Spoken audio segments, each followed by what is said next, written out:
here before the world began. Above all kingdoms, above all thrones, above all wonders the world has ever known, above all wealth and treasures of the earth, there's no way to measure what you're worth.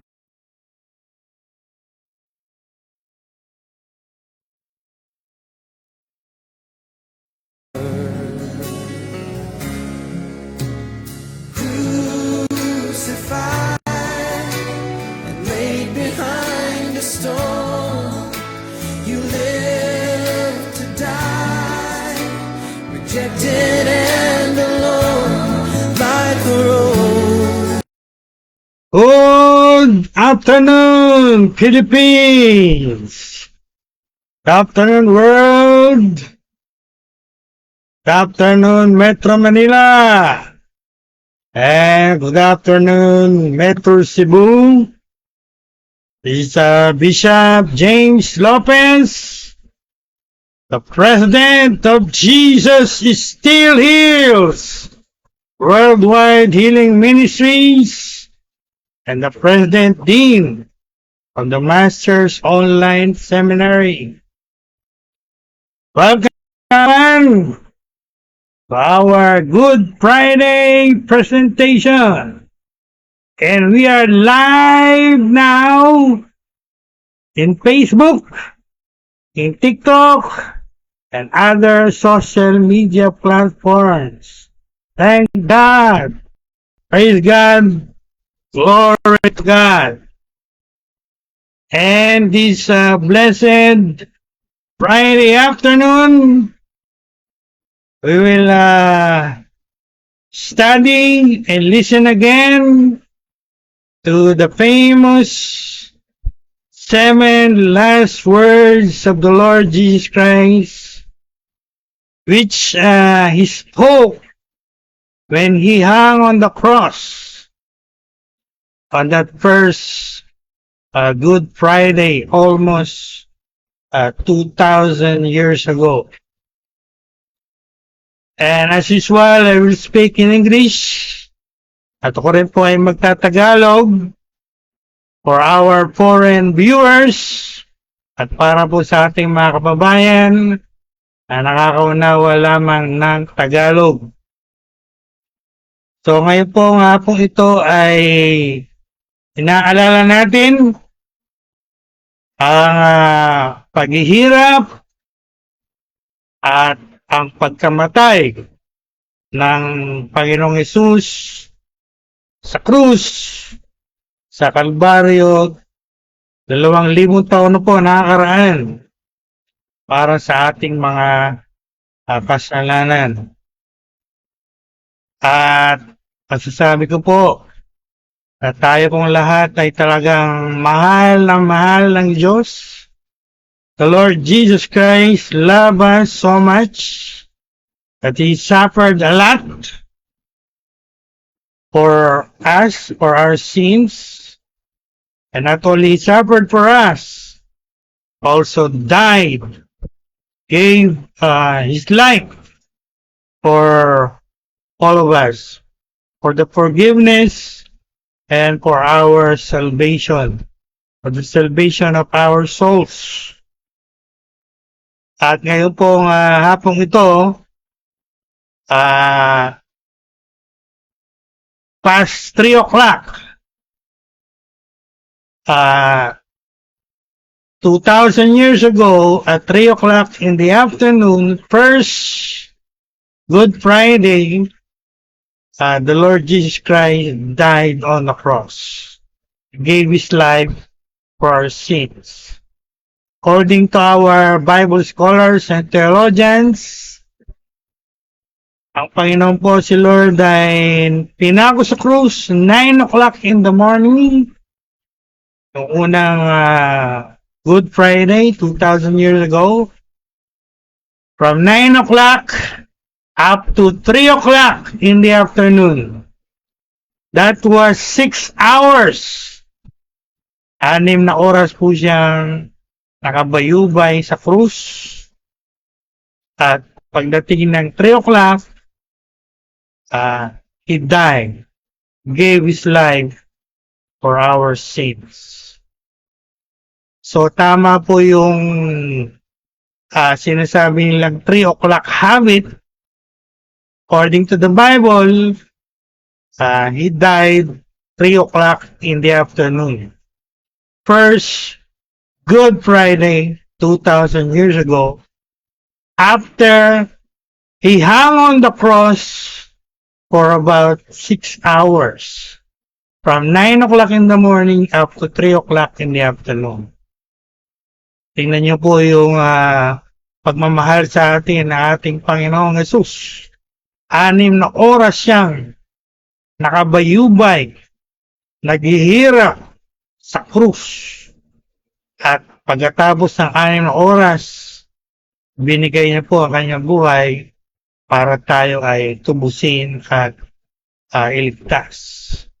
Talagang napakabuti ng Diyos sa ating lahat. Tama po yung kasabihan, God is good! He is good all the time!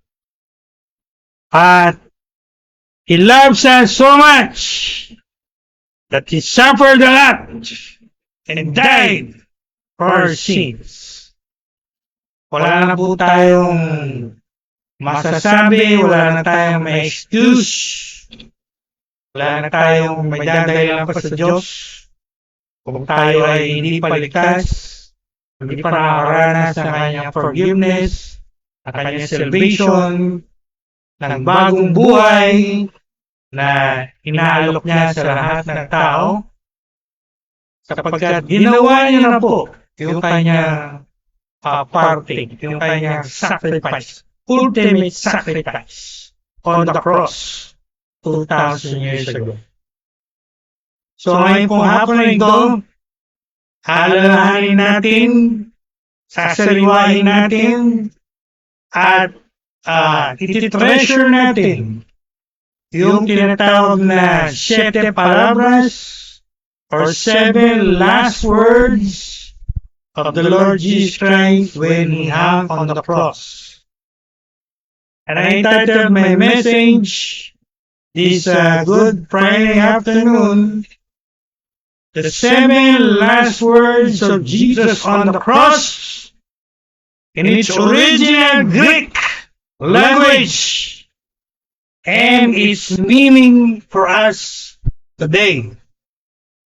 And again, I'm happy to announce, nagpapasalamat tayo sa Diyos, glory to God, we are now live again on Facebook, live in TikTok, and other social media platforms.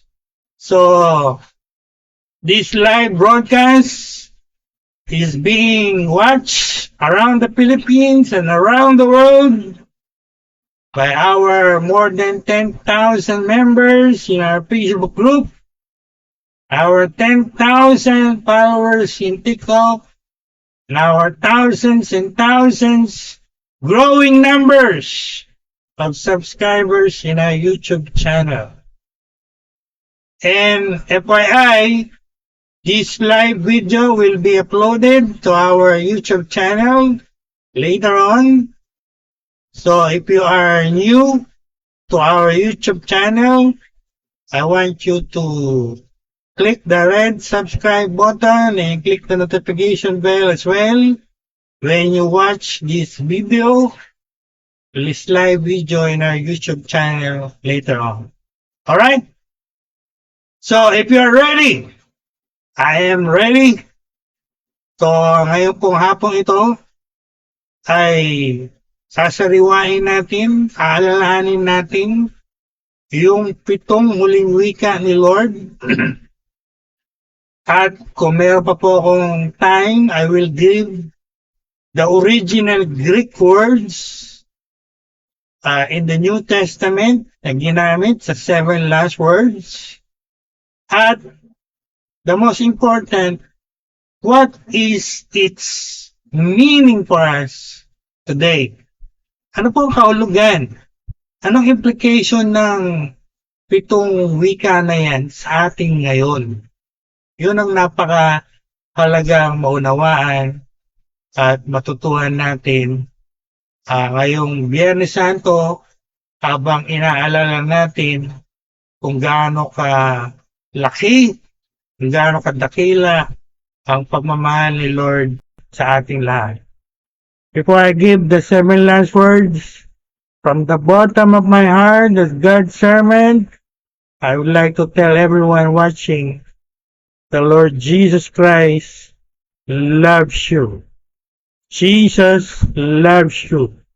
The Lord loves you so much that He suffered a lot and He died not for His sins, not for Himself, but for you, for your sins, to give you salvation, to give you forgiveness of sin, and so you can experience the new life, the meaningful and abundant life that God is offering to everyone nowadays.